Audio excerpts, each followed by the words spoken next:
Tonight, we will take both the law and the promise. Just a little while on the promise, that you may not be concerned. For I do know that so many people tell us that we must do this, that, and the other, or else. But you forget it. God planned everything as it has come out, and as it will be consummated. It is your Father's good pleasure to give you the kingdom. You do not earn it. It's not your due. It's not a reward. It's simply a gift, unmerited. And therefore you cannot lose it. This gift is irrevocable. So no man can take it from you. No man can give it to you. So let no one frighten you. It is yours and it's coming on time. And the gift is nothing less than God Himself. When He gives you the kingdom, He gives you Himself. For the kingdom is not a realm. The kingdom is a character. It's a body. And that body is perfect. And wherever you are clothed in that body, everything around you is perfect. No matter where you go, were you in the petrified forest, it would burst into foliage. Were you in the desert, it would simply blossom like the rose. Were you in the midst of all broken members of society, they would all be in harmony. If you came into a world where there were blind, lame, halt, withered, instantly as you glide by, eyes that were missing would come out of the nowhere and fill the empty sockets. Arms that are missing, feet missing, everything will be made perfect because you are present. That is God's gift, which is the gift of Himself, which is His body. One day you'll be clothed with that body. So set your hope fully upon the grace that is coming to you at the revelation of Jesus Christ within you. That is the unfolding within you of God and His Son. And this is the hope that makes it wisdom to endure the burden of this long, dark night of time. For as Paul said, I consider the sufferings of this present time not worth comparing with the glory that is to be revealed in us. We are told we are justified by His grace. Well, justification in Scripture is divine acquittal. You're completely acquitted. No matter what you have ever done, you are acquitted. So when we are told, those whom He foreknew, He also predestined to be conformed to the image of His Son. And those whom He predestined, He also called. And those whom He called, He also justified. And those whom He justified, He also glorified. So justification is simply divine acquittal, and glorification is the gift of God Himself to you, so that man then matures when he becomes his own Father. So we say it is the Father's good pleasure to give us the kingdom. In giving us the kingdom, He gives us Himself. In giving us Himself, man becomes his own Father.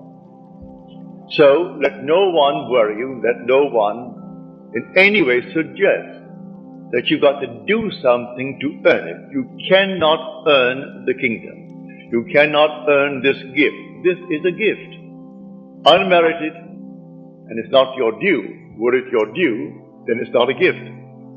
It's not given as a reward. You are made fit for the kingdom. And your fitness for the kingdom is the consequence, not the condition of His gift. The minute he gives you himself, you are fitted for the kingdom, and you wear the body of God. And everything in your presence, while you wear it, is made perfect. But having given us the promise comes first in Scripture. Then we are told he gave us the law to cushion us, while we as pilgrims walk through the furnaces. And so we have a law. Man is not aware of the law. Even the wisest of men, they're not aware of it. I'll go back now to 1949. I was in Milwaukee. I gave a series of lectures on the Bible. And this couple, he was the physicist, the head physicist of Alice Chalmers. They're a huge, big manufacturing firm making these turbines, sometimes bigger than this interior. And he was the head of the chemical department, where they were sending water from all over the world who bought the turbine. And he would analyze the water to discover the problem that they faced, because the water, as it came through the stream, gathered the chemicals, and then the chemicals deposited itself within the turbine. And so they would send him samples of the water, and then he would analyze the water and then send them the solution to their problem. Well, being a trained chemist and the head of the department, he didn't take issue with me, but he said, Neville, I can't quite go along with you, because as a chemist, it is in conflict with my training. You tell me that you can go forward in time, that you can move backwards in time, that all things are, and everything is now, at this very moment. And yet you're telling me you can make things change, and it's in conflict with my training. We have a law known, said he, and we call it entropy. And entropy means that the past is fixed and unalterable. You cannot change it. If that could be changed, it throws everything out of kilter in my lab. I must know the past is unalterable, like braiding a lady's hair. And the braided part, that's fixed. The rest is future, not yet braided. We are waiting to see how it will develop from the braided part, because that is completely fixed and unalterable. And you tell me it is not, that the whole vast world exists now, past, present, and future, and that you can go into these sections of time in a world that is finished. But I can't go along with that. That's perfectly all right. I'm not a chemist. I'm not a scientist, so I cannot argue the point with you. I only know my visions. And I teach vision as I have actually experienced it. I can go into these spots. I have gone into these places, and the past has not passed away. And it's fixed, as you say, but I'm quite sure one could go back and revise that past and change it. And I can go forward into the future that I do know and set it up to walk across a bridge of incident. When I come to that point in time where I have entered, it takes on the color and the tone and the reality that I assumed it to be when I entered that state. Can't be done. But he was a very honest man, as most of these fellows are. They're trained to be honest. How else could they achieve what they do achieve in science unless they're perfectly honest with themselves? Well, in the month of November, I received a letter from him. And he sent me the Science News letter dated October the 15th. And it was all about the positron. And the one who wrote it was Professor Richard Feynman. He was then professor of physics at Cornell University. 20 years later, only last year, they granted him the Nobel Prize in Physics for that paper. It took them 20 years to recognize what he said as theory back in 1949. And if I can quote it, this is it. The positron is a wrong-way electron. It's wrong-way in every sense of the word. It moves backwards in time. It moves from where it hasn't been. and speeds to where it was an instant ago. Arriving there, it is bumped so hard, its time sense is reversed and it moves back to where it hasn't been. Now that is not Neville speaking, that is Professor Feynman. For that he got the Nobel Prize last year. He said it's not only backwards in that sense, but even its charge is backwards. It's a positron, it's positive and not negative. And yet it is an electron. When they first observed it, or rather had it as theory, they did not want to admit it, but yet it fitted in with Einstein's theory, mathematically. So they had to in some way accept it, but no one had ever photographed it. Then came someone who photographed it in their studies of the cosmic rays, and here it was the actual positron. It seemed as though two were developed at a certain point. And it wasn't, said he, that one coming back, which was the positron, should, if it is bumped, it should be deflected and continue on its course, but deflected course. On the other hand, if it's bumped so hard, it's not deflected, it's reversed and moves forward in a normal manner to where it hasn't been. Well, I told him that I would sit at home and I would go into a section of time, even this year, for instance. This is now only April. I put myself in Christmas. I would feel the stores are all dressed for Christmas. I could hear the music of Christmas, all the carols.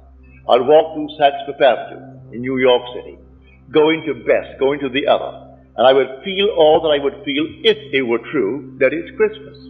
That is the month of Christmas. And then when I feel that it's all Christmas, then I would feel that things are as I desire them to be back in the month, say, of March or July, which was certainly not Christmassy. So take a hot, hot day in July, and I'm feeling it to be cold, and snow on the ground, and all the dressings for Christmas.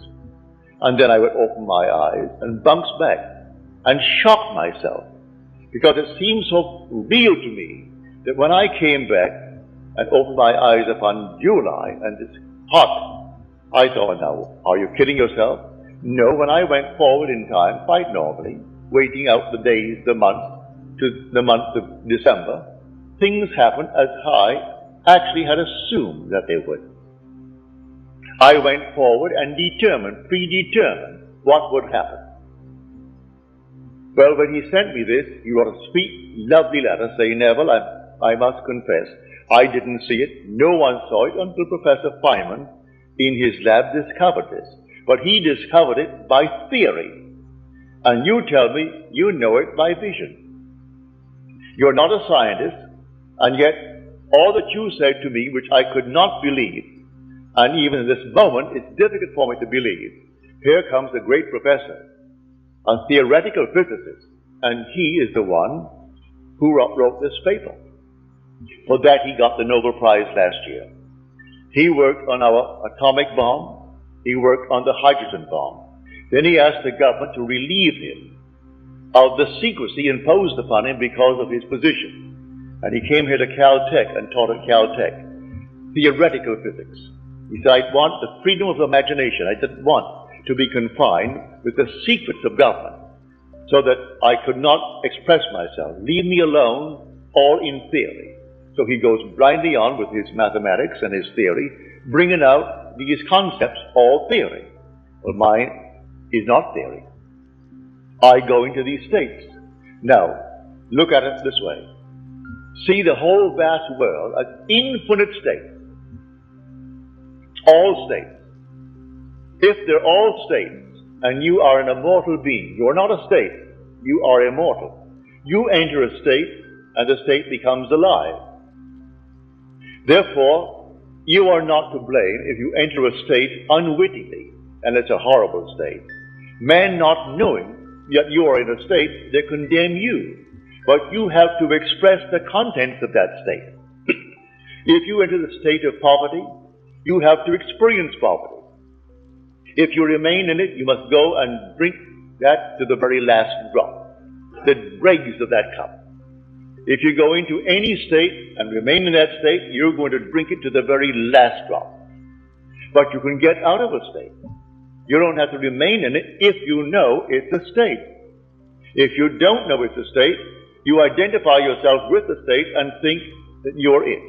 Man has identified himself with this little body, and he thinks he is it. So the day comes, he has to discard it because he's worn it out. As he discards it, all of his friends are crying to think he died. He can't die. He is an immortal being who wore a garment of flesh and blood. That same being who goes into states, remaining in a state, and the state has to be expressed by him who resurrected the state. For I am the resurrection and the life of that state. Now, you can change an individual with or without his consent if you so desire. Here is the story of a friend of mine. I persuaded him to give up his job here. I knew he was a single man, and he would like to do what I am doing. So I said, San Francisco is wide open. I only go there once a year for 4 weeks at a time. Now I have reduced it to 2 weeks at a time. But I used to go, in the early years, 4 weeks. I said, they need someone badly who knows this law. You can't teach the promise because you do not know it. You can tell it, but from hearsay, because you have not experienced the promise. But you do know the law. And you are presentable, you are a gentleman, you go up there, I will not give you any money. But I will give you my mailing list of 500. It's a live list. And you send out my list. When I go, I will tell them that I allowed you to have my list. And I will get behind you in that manner, but not in any other way. You've got to go on faith. Well, he quit his job here. He had seniority of 8 years in the place that he worked. He goes up to San Francisco, and he made arrangements to open. He had a little dog, lovely little dog, and he was walking his dog one afternoon before he opened. And a man came over and greeted him and said, what a nice little dog you have. And then after the usual greetings, he said, can you help me out? I haven't eaten today. I'm out of work. And my friend said, no, I have no money, but I will do what I can, but I can't give you any money. The man couldn't quite understand that. You can't give me money. What else could you do? My friend did not move one step after he said no to the request. The man went on. He remained there until he imagined that man in his presence gainfully employed, happy in the job, and standing on his own feet. That was taken the story in the book of Acts, when a man came to John and Peter, and he could not stand on his own feet, and he was begging at the temple door. And Peter said, gold and silver have I not for thee, but such as I have give I unto you. Rise and walk. And he rose and walked. It doesn't mean a cripple jumped up and walked. That's an entire different structure that I do know is possible when you wear the garment of God. You couldn't come into the presence of anyone as a cripple. The minute you came by, he ceases to be a cripple. If he has no feet, feet come and fill the sockets. If he's blind, they come in and fill the sockets. And he is not blind. And you do nothing to do it. No compassion. You simply are so perfect that nothing imperfect can remain in your presence. But in this case, on this level, no one is actually going to jump up from the crippled state and start walking. But he takes a man who is crippled, who is standing on other people's feet by begging from them. Well, a month later, he was walking his dog and he saw this man and he crossed the street. The man crossed the street and came over to him. He said, I don't suppose you remember me. He said, oh yes, I do. I remember you just about a month ago that you asked me for money. He said, yes, and I want to thank you for not giving it to me, and extended his hand to my friend. He said, had you given me the money, I today would be asking you for money. Because you did not give me, I was so embarrassed and so annoyed with myself that I put myself in that position. I went out the very next day and I got a job, a good job. It pays well. And it has promise of growth and I am very happy in the job. So again, let me thank you for not giving me the money. He put the man on his own feet by representing him to himself as one gainfully employed. That's what I'm talking about when I tell you the all states. He took him out of one state and put him in another state. The man who is in the new state is the same man. You are an immortal being. You are changing only when you fall into a state. And others who knew you well in one state think, what has happened to him? You either go up or you go down. If they see a radical change, and they wonder, what has happened to him? He is affluent, he is this, he is that, or what has happened to him? He used to be, look at him now. And not a thing changed with the immortal being who occupies the state, other than the state. He changed the state. Man, not knowing that, he condemns the state. When it's not the being that you're looking at a state. So God forgives everyone. He justifies everyone because he knows they're only in states. And the Lord created all these states. These are the states. So that's what Blake meant when he said, I do not consider the just or the wicked to be in a supreme state, but to be every one of them states of the sleep, which the soul may fall into in its deadly dreams of good and evil, when it left paradise, following the serpent. Following the serpent, when man left that heavenly state of innocence and came into a world of experience, of educated darkness, and experienced generation. For here we are generating, multiplying these garments to clothe the innocent one who has come down. So the whole drama is from innocence through experience to an awakened imagination. When the imagination completely awakes, that's the divine body, Jesus. That's God. And it takes all of this journey. We are the pilgrims moving through states. So I tell you, master the art of moving from one state to another state. You are not the state. You never have been and you never will be. The state, if you are going to condemn the state, but why condemn anything? Moving out of a state into another state. Move yourself out of one state into another state. So others say it can't be done. Leave them alone. They say it can't be done. You go about your Father's business, moving from state to state as you desire it. Now it all starts with a hunger. It starts with a real desire on your part. And all these infinite states are simply to satisfy the hungers of men. So you want to be good, as you understand good to be. You want to be wealthy, as you understand it. You want to be famous, as you understand it. All these are states. Go into the state before you are qualified. Go into the state and stay there. The state has all the things necessary to externalize itself. But you are the occupant power. You have to go into the state and dwell there. Now, as I go into it, let me remain in it. If I come back like the positron, I'm simply going to be turned right around. I'm not going to be deflected and continue my journey in the same direction, only deflected. I'm going to be so shocked, and everyone is shocked, when I go into a state and it seems like this, it seems so real. When I open my eyes, oh, here I am, back there.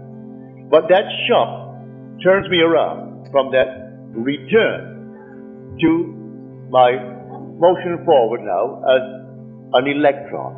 I'm not a positron anymore. I was the positron when I actually started back in time. And when I reached this body, and the body is jolted when I open my eyes. Then, what I did there, I'm moving across a bridge of incident now, some series of events that leads me up to the fulfillment in what the world calls reality.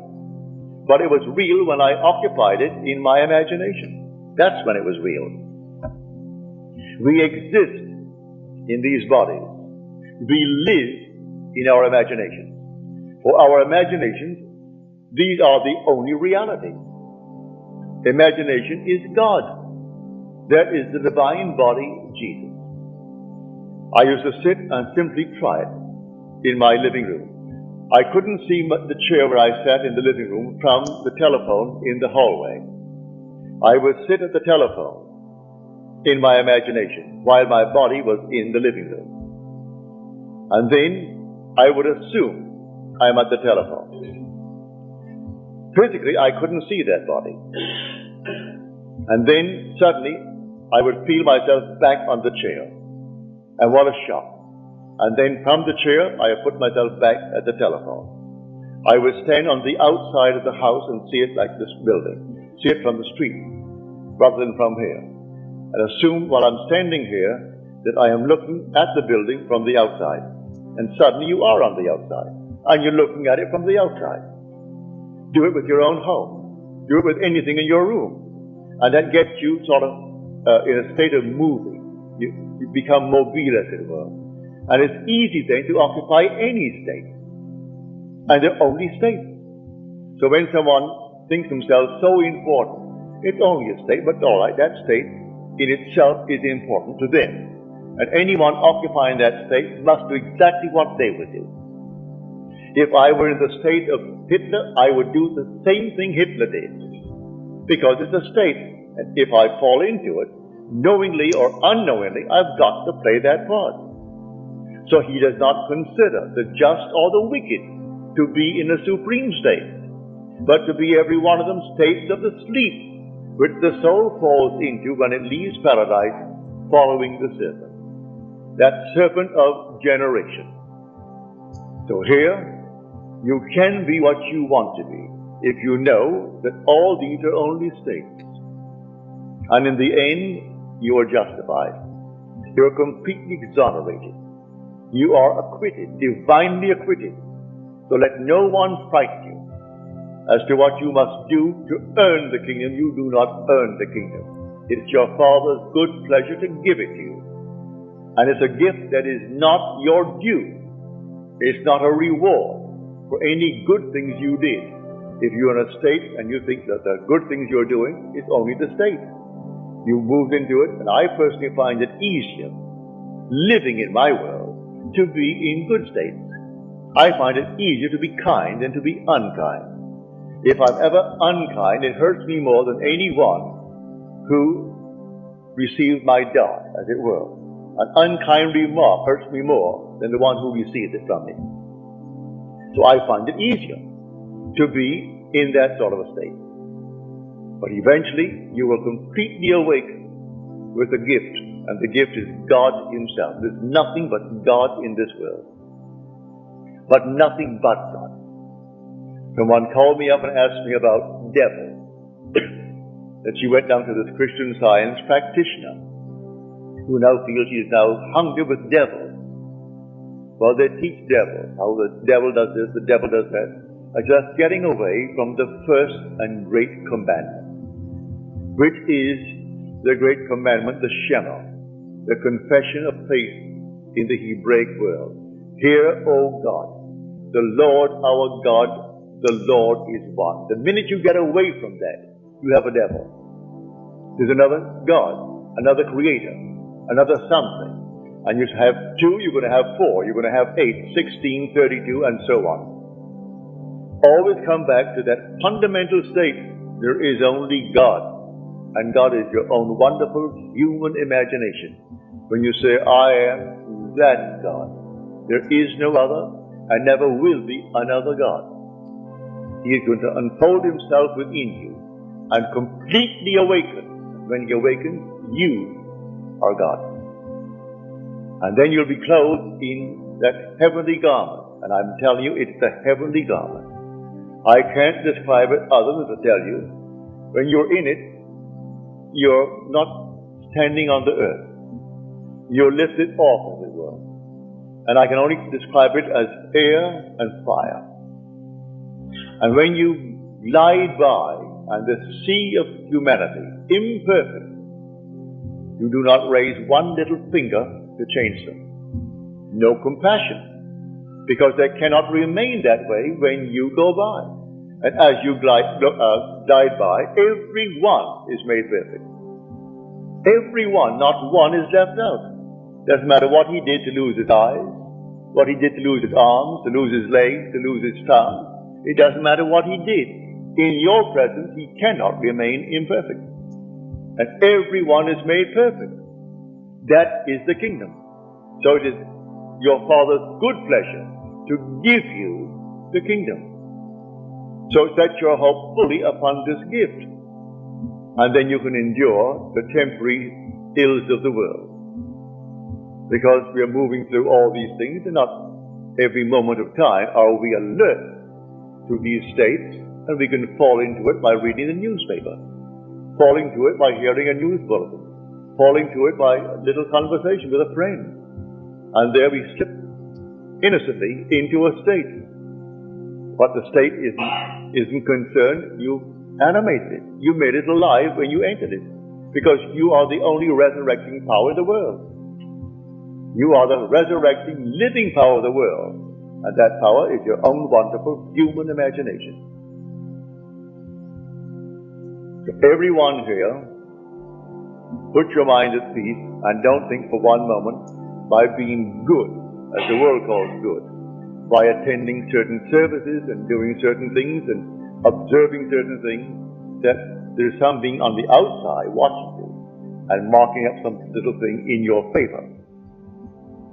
No, you're simply waiting for that appointed moment when he unveils himself. So you'll set your hope fully upon the grace that is coming to you as the revelation of Jesus Christ within you, which is the Lord and his Son. That is Jesus Christ. The Lord and his Christ. And Christ is the Son of God.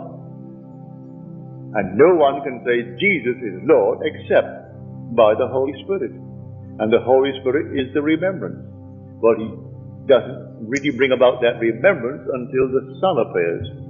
And when the Son appears, memory returns, and then you know who the Lord is, because you know who his Son is. And you wear this little garment until a few more years. You take it off, and then you are not in this world at all. You are in an entirely different world, where everything is perfect, because you are perfect. When you want to make yourself seen by another, you make that choice. They do not come in search of you and see you. I'll give you one little story. She doesn't come here anymore. She may not be in the city. But she told me one night quite innocently. She said, I found myself out. I was very, very conscious. And I said to these people around me, do you know of Neville? And they said, yes. And then she said, who is he? And with that, she said, I was whirled as though I was some meteor flying through space, thrown out, as it were, and walked scared to death. You do not see one who has already been born from above until he chooses to show himself. He must manifest himself to you. You do not go looking for him. Because unless you are born from above, you cannot enter the kingdom. Even though it's his pleasure to give you the kingdom, it will come after your birth from above. Prior to that birth, he can't give you the kingdom. And one to whom he's already given the kingdom is not in the world. Though for a little while he is in the world telling the story, telling it from experience and not from theory. So I'm telling you exactly what has happened to me. I share it with you. And it's going to happen to you, every one of you. So let no one in any way try to convince you that you must be a little better than you are if you would get the kingdom. The kingdom is your gift.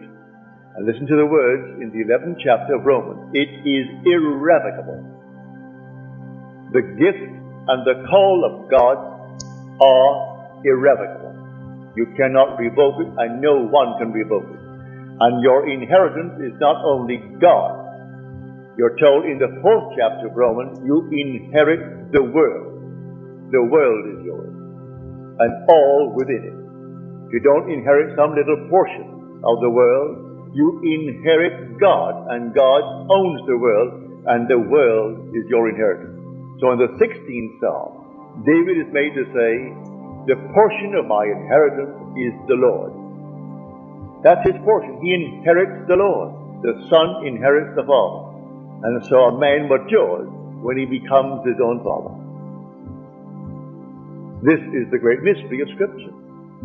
And you will inherit the Father, for it is his will, and no one can break his will. It's your Father's good pleasure to give you. So when you hear people bragging how this one is better than the other one, forget it. They're judging states. So that man is richer because he's a state that is richer than the other state that is poor. But the occupant of the rich state does not differ from the occupant of the poor state. And the occupant of the state tonight that is in jail does not differ from the judge who sentenced him. One is not better than the other in the eyes of God. In the eyes of God, all are acquitted. That's justification. We are justified by his grace, we are told. All are justified by his grace. And grace is an unearned, unmerited gift of God. And that grace is God's last, his final gift, which is love in action. And God is love. It's his gift of himself. And that's when he gives you himself. There's not a thing else to give. He gave you himself. And the whole vast world is yours. So we inherit the earth. Now tonight, I hope you'll start practicing. Won't take you any time at all to try it. It costs you nothing. And it works wonders. You can sit here tonight when you go home. Put yourself in a state of affluence. What's wrong with that? I know, well, back in the 1920s, 1930, we had a deep depression beginning in 29. And do you know that you could go to Tiffany and buy, say, 8 glasses, beautiful glasses for a wedding present? Cost you what? Not more than 75 cents. A beautiful glass. And in a Tiffany box. The whole thing was a Tiffany box. Beautifully done. You'd go to Macy's or Gimbel's and you'd buy something not comparable for $1.25. But the majority would not be seen dead in Tiffany. That was style. That was something beyond them. They wouldn't even walk in. They felt embarrassed to walk in. Yet you could go into Tiffany, the jewels on the first floor, take the elevator to the third, where they had the lovely china and lovely glassware on another floor, and get a beautiful gift wrap package from Tiffany. You didn't have to send 2 dozen. 8, that's enough. 8 beautiful glasses. And people would not go in. They were embarrassed to be seen in Tiffany. I'm quite sure if the same thing is true here with their branch here. And you could go to Tiffany and buy a lovely thing for very little, really. But people are trained, that means something that's classy and that's that, and the other. And if you're in one state, you can't argue them out of it. They've got to get out of that state to be able to go into a state. And if you tell them, at one time in your life, a $12 suit was all that you could afford and all you thought you could ever afford. To get out of that state and think something differently. And then you pay $250 for a suit easier than you could get at the $12 for the other suit. I know it happened in my own case. When I began to buy a suit for $250, it was easier for me to pay $250 than when I had to get at $12 for a suit. If it rained, I had to start running, or I couldn't get out of it. Now that is life, and you simply move from one state into another state. And the same being, I'm not another being. I answer the same name. You say Neville, I answer. I answer then to the name Neville. And yet I move from one state to another state to another state. As you move from one state, what you couldn't do in one state, you find it so easy to do in the other state. I was in a state for the longest while where I couldn't eat meat, fish, fowl, drink alcohol, smoke, sex. Well, I did nothing. but nothing.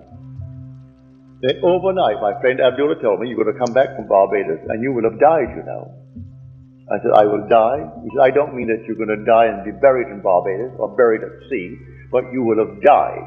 All the things you haven't done in 7 years, you will be doing before you get back. You know he was true?